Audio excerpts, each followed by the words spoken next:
Pasangan sehidup semati. Itu gambaran diberi Zainal Zain mengenai pemergian bonda tercinta Allahyarham Robiah Abdul, 74, yang menyusul kira-kira 4 bulan pemergian bapa Allahyarham Zain Abdullah, 87 tahun, Ogos lalu.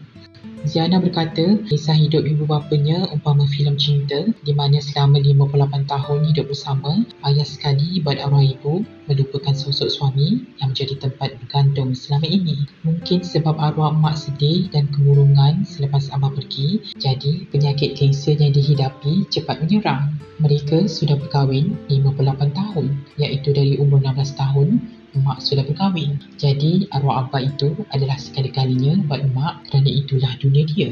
Selepas pemergian abah, walaupun emak berusaha sembunyikan kesedihan, namun saya tahu mak sebenarnya sangat down. Mak pernah cakap dia sudah tidak ada apa-apa selepas abah pergi. Kami adik-beradik pula sudah ada kehidupan masing-masing bersama anak-anak dan pasangan. Inilah apa yang orang katakan sehidup semati dan cinta abadi. Tidak banyak pasangan ada cinta seperti itu.